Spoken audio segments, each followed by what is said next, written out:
think I am live. Am I? No. I don't know. Yes, I am live. I don't know. I find this much more complicated on my laptop than I found it on my Samsung, which fell in the water. So I've had a typical Mercury retrograde a couple of days. But I'm not letting it dissuade me from continuing to read out of Lydia, which is the continuation of Bliss After Life. I'm now at chapter 23 of Lydia. Lydia is the newborn reincarnation of Alexei, who was a Russian entrepreneur. Lydia is now over a month old, and we are at chapter 23. And the chapter is entitled Faye, which is her mother, Lydia, the little girl, and family. Faye had gone to lie down after the big lunch. Her parents had decided to take a walk in the local area. They enjoyed the company and were besotted with Lydia, but they were used to a much quieter life. She had encouraged them to go and explore a bit on their own, and was glad for the peace. She found Anna singing somewhere, soothingly to Lydia, who was a little restless, but still asleep. They smiled at each other. Anna looked at her questioningly. "Are you all right, Faye? Shall I leave you two in peace?" "No, I had intended to rest a little, but actually it would be nice to have a chat. Shall we go into the garden? I take the monitor with me. She's deep asleep again. Thank you." Anna put her arm around her, and they ventured into the garden. It was sunny, and spring had for sure arrived. "It has been so busy. How are your parents liking it here?" Anna's own parents had not left long ago, and it gave her a pang to remember the easy conversations they had. It had been lovely to show them her new life. "Ah, they love it here, and they're in love with their first grandchild. It's so good for me to see them with Lydia. I don't remember them when I was that little. They were laughing together." Anna and Faye were having a good time. Despite their differences and their origins and upbringing, both were seeing their present lives through the eyes of their parents. "I know exactly what you mean. I mean, my dad did grow up in England, and that made it even more interesting for me. In some ways, he was in a time warp. They made me laugh because the conversation had been really funny sometimes, particularly in private, when we spent time alone, just talking." Faye said, "Yes, I know. It's lovely to have my mum helping me, and my dad has always had such grand ideas. Lydia has completely captured his imagination. I heard him singing a lullaby yesterday, and I swear he never sang one to me. I don't think I ever heard him singing, and I feel he made it up in the moment. It made me feel so happy." "Yes, I can imagine," Anna said. "I love the image. My dad gave Oliver the impression of an old professor. Do you remember when he asked him what he was and if he was a professor? It was lovely to see him with children. He has always seemed so grown up to me. I do miss their presence a bit. My mum completely got the hang of Skyping though, and we have regular conversations. She likes to hear up-to-date news, and she likes to hear of Peter. She wheedled it all out of me. Isn't it nice to think that you can keep up to date with your parents even after they've gone? Technology does have a big advantage, don't you think?" "Yes," Faye said, "I agree with you, and I'm so glad that my parents had already got wind of Lydia before they actually arrived. Anyhow, they're having a lovely time, and I'm so glad for them." They could hear noises through the monitor and looked at each other. Both got up, laughing, to check on Lydia. Chapter 24. Silvana. Savannah had a fantastic weekend course. She was driving back, feeling newly inspired. The last 3 days had been full of reunions, fun and learning.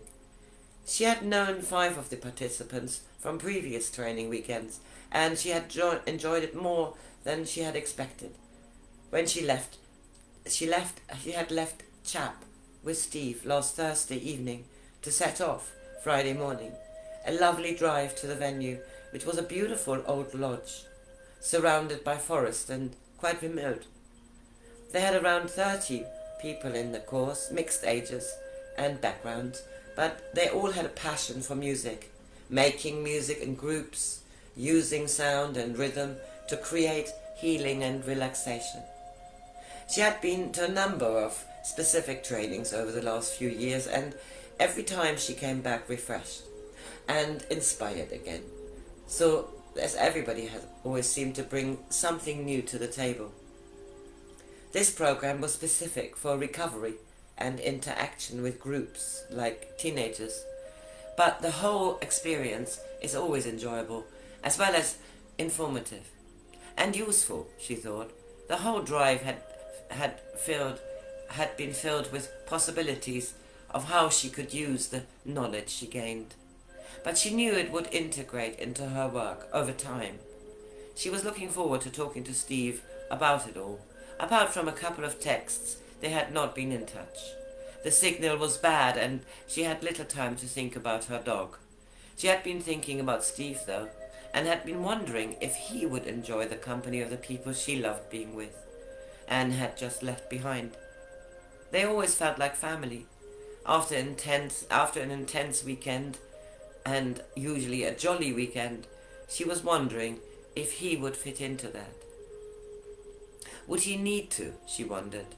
A friend from a previous workshop had come and stayed with her last year for a week, and she had invited a couple who lived not far from Brighton over for early April, as they wanted to try out an interactive sound bath. She hoped Steve would come and join them. Being a proper musician, she was wondering what he would make of her new ideas. She was lost in thought, and it was just getting dark when she arrived home. The light was on. Steve had said that he would come over in the afternoon with Chap. They had stayed mostly at his place, but he had promised a curry, and when she opened the front door, she could smell that he was cooking, with music playing loudly. Chap was already barking and wagging his tail, almost beside himself for joy to see her, and alerting Steve to her arrival. "Oh, it smells delicious." "And you? I miss you." "I missed you. And Chappie." She bent down to cuddle her dog, and Steve closed the door. "And did you miss me?" She kissed him. "Actually, I didn't really miss either of you." They were laughing. "You had a good time then?" Steve was asking her. "A fantastic time. Marlene, who runs the course and has been doing this work for over 40 years, is amazing. She must be 70, and she's so much fun. I knew quite a few people. Had no idea Richard was going to be there with his new girlfriend, Emily. And before I forget, they are coming over in a couple of weeks, as we had some ideas for an interactive sound bath. I'm brimming with ideas."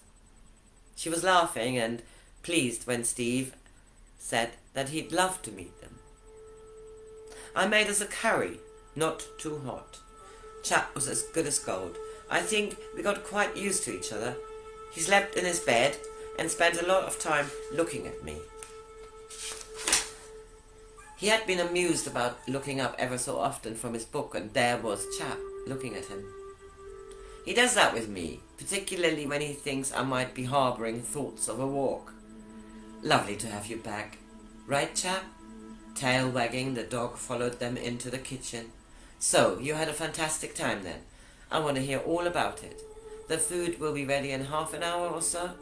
We can eat any time we like after that. Shall I pour you a glass of wine?" "That would be fantastic. I feel a bit exhausted. Overwhelmed."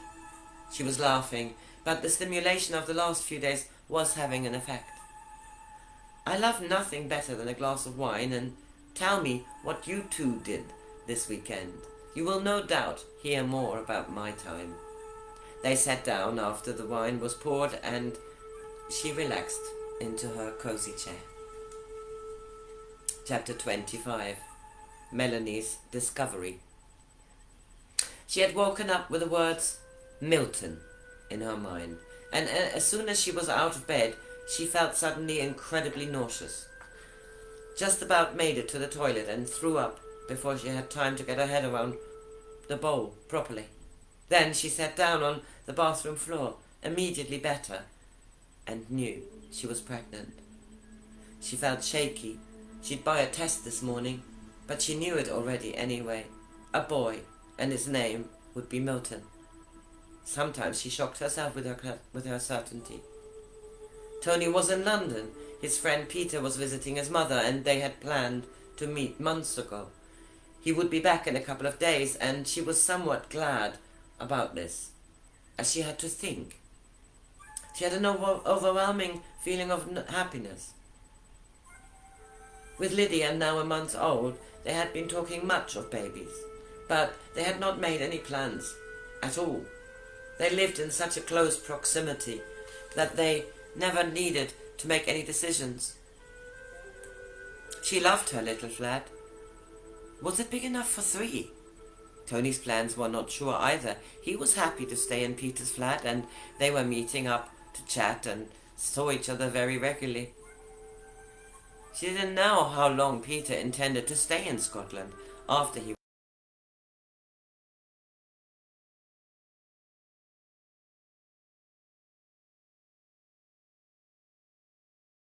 visiting the refuge in a week or so. Her thoughts were racing. She felt completely normal now, but she knew life would change drastically, and she got up to run herself a bath and looked forward to communicating with Mio, who no doubt was well aware of all the goings-on. She wanted to keep it all to herself, but Mio was part of that in some way, she thought, and it would be known already long before that she was going to fall pregnant. And she only found out now. She chose some music and waited for the bath to fill. She made herself a juice in the meantime to take along into the bath and consider her conversation with Mia. Pregnancy. Wow. She felt amazing. Well, here we are. That was the end of chapter 25, and I continue with chapter 26. Today is the 18th of January 2022, and the story is now in April 2012.